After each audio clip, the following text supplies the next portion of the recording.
Memory transcription subject: Captain Sovlin, United Nations Fleet Command. Date: Standardized Human Time, December 3rd, 2136. The Shadow Fleet disengaged from any direct confrontation with the Arxa. After protecting the warpers, aggression was not suitable to our survival. Padding the distance between us and the enemy was our first priority. Lighter Terran ships acted as a buffer and drew the Greys' attention with hit-and-run tactics. A gradual retreat occurred without substantive strikes from the arboreal predators. From the fleet-wide chatter, it sounded like the UN planned to sink their heels in for days. I didn't understand how prolonging this conflict's duration helped our cause. How long could any sapient maintain combat readiness for? Perhaps the humans were willing to drop dead of exhaustion if the Greys bit the bullet too. There's also the question of our warp fleet and if they're coming back. Humans don't desert out of cowardice, do they? I trusted that the Terrans had a plan at work and that military flightiness was uncommon on Earth. There had never been a chance of holding Silis, which was presently encircled by Arxa ships. This was about proving that humanity wouldn't go down with a whimper. The Greys would have to claw for every nanoparsec. Tyler clapped his Yordle pal on the shoulder. Get us a quick visual on this asteroid. Shift back in the Greys' direction afterward. A space rock was making a pass close to Silis, in astronomical terms. Concurrent with the battle, the United Nations selected it as our cover to hunker down. This oblong body was conducive to defensive positioning, and it prevented the Arxa from targeting us at a distance. The Greys were still following us into the great beyond, unwilling to let us escape. We needed a chance to outfox them. To ensure our fortress held, we also deployed short-range FTL disruptors. The last thing humanity needed was for the enemy to warp in on our haunches and mow us down without warning. Curiously, the Arxa hadn't enacted a similar barrier to stop our vessels from trying the same thing.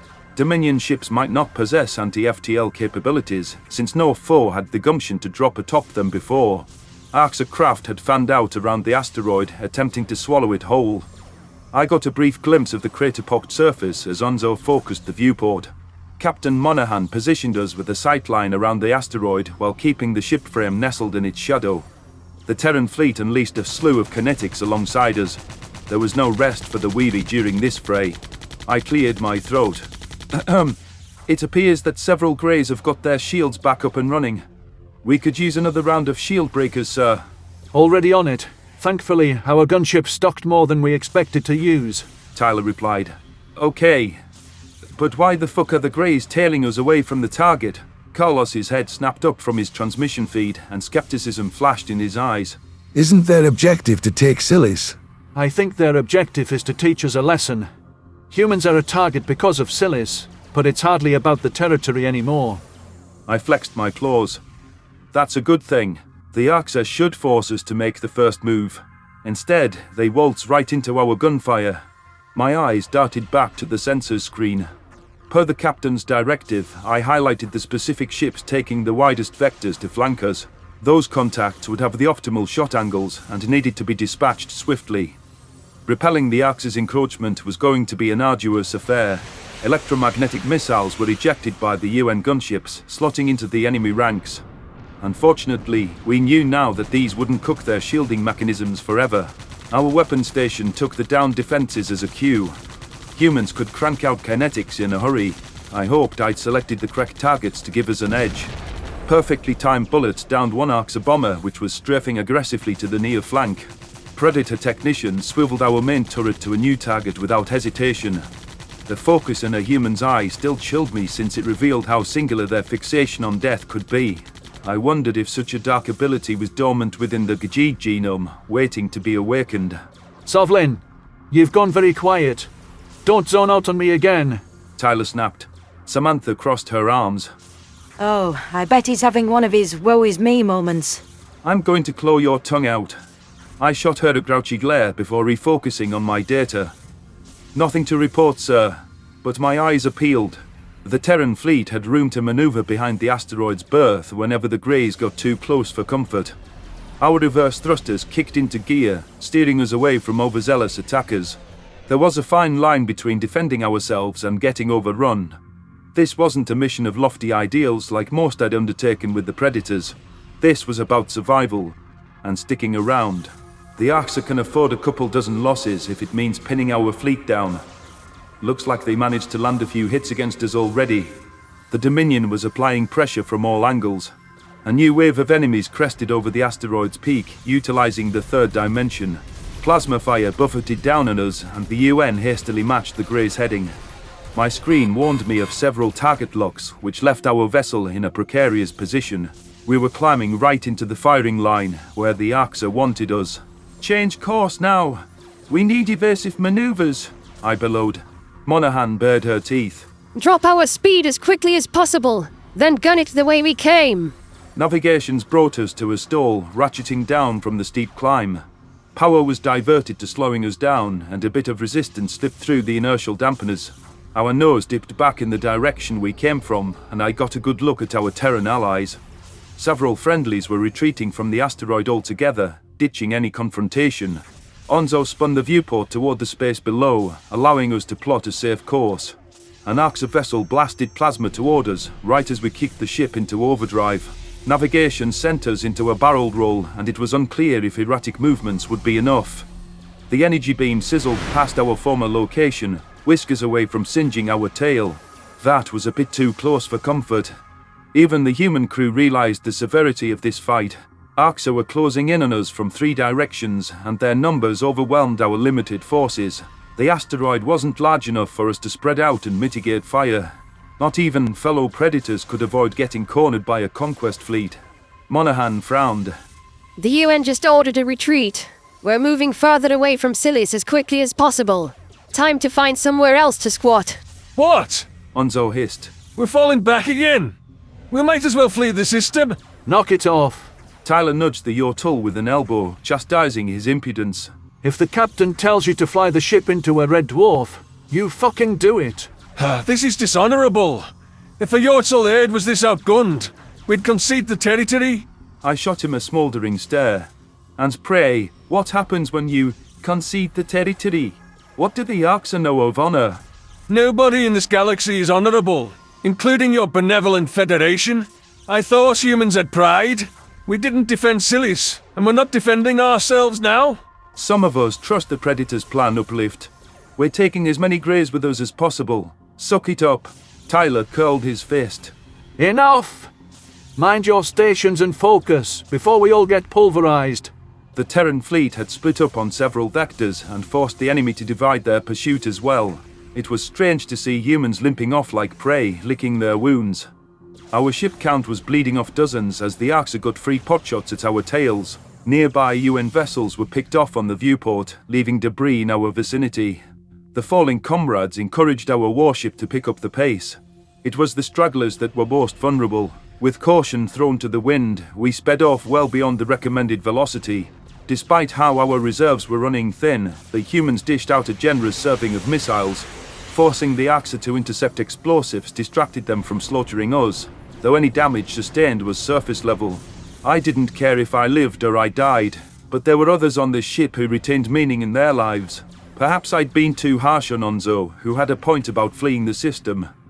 This beatdown was a disappointing result for the Terrans, and I failed to see any grand scheme coming together.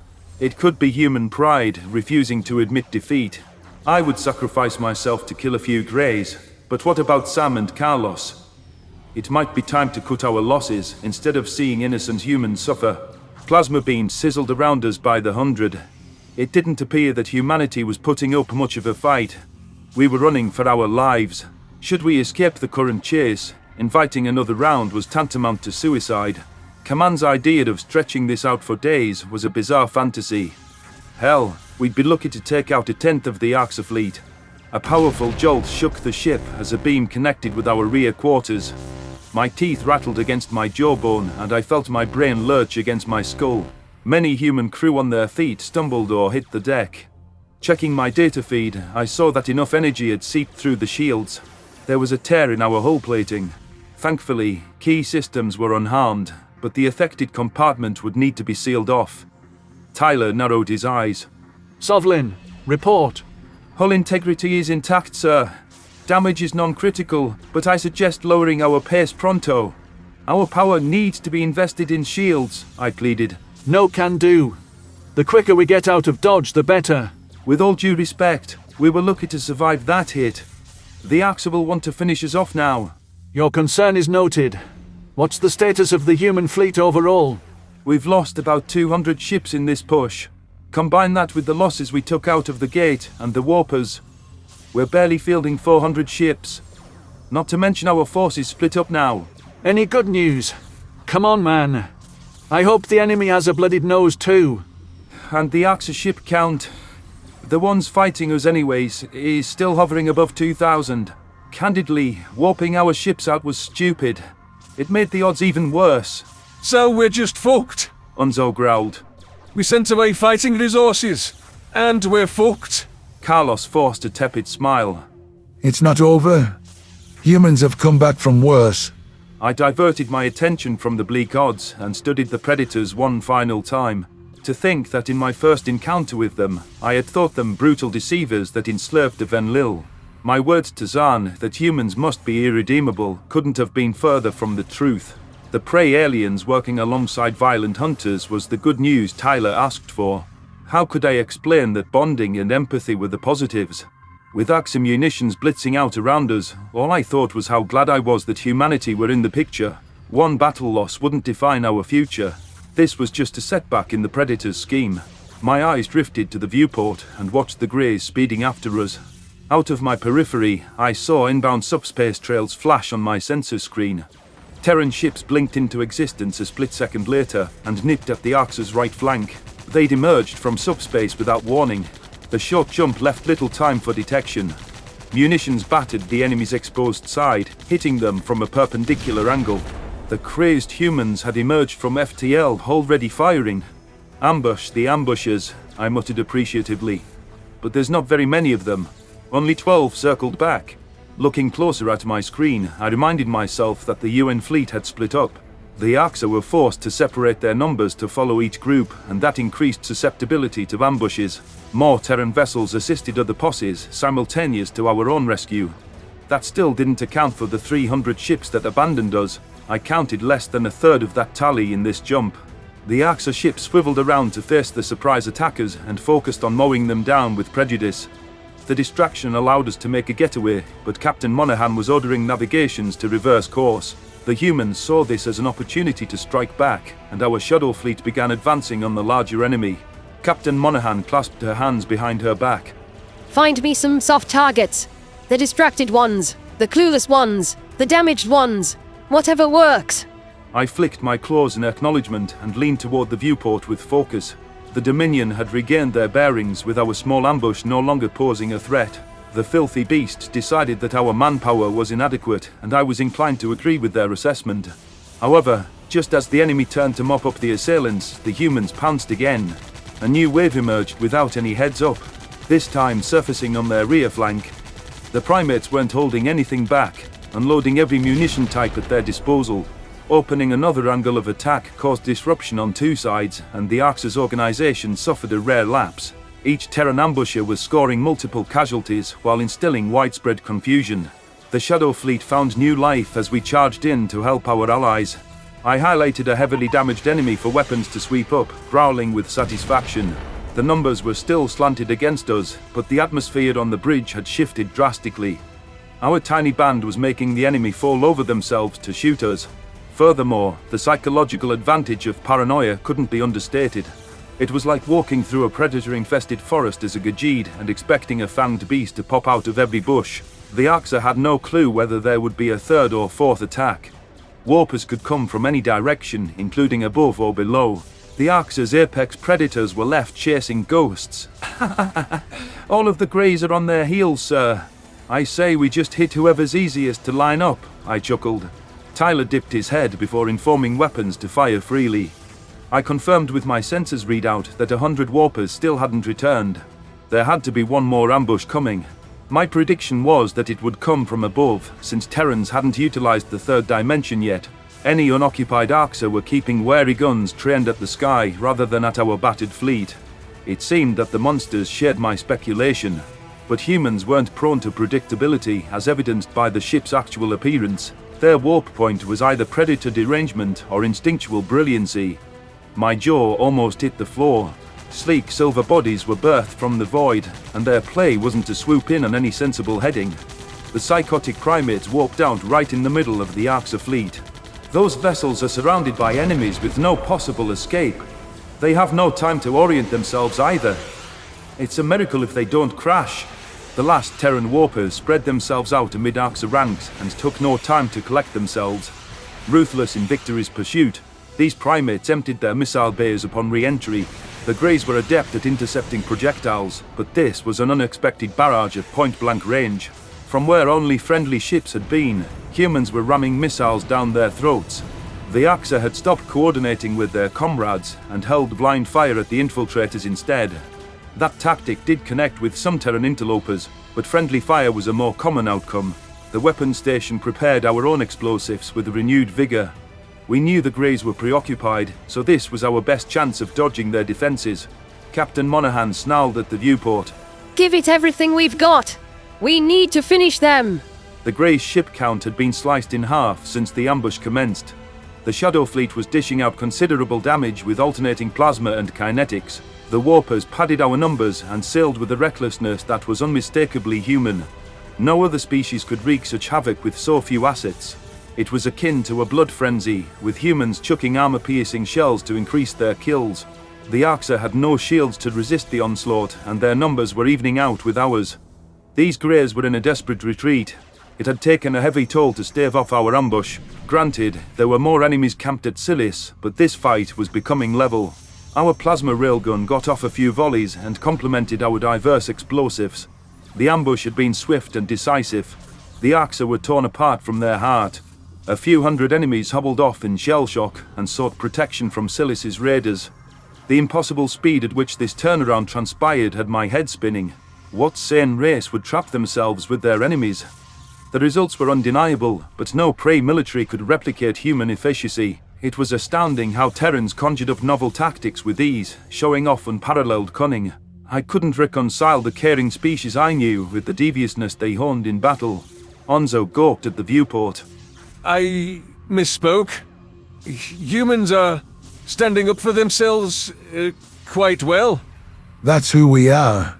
We're the ones who run out of bullets and fix bayonets. Carlos rumbled. We don't go down without a fight. I chewed at my claws. You would never surrender. I didn't say that.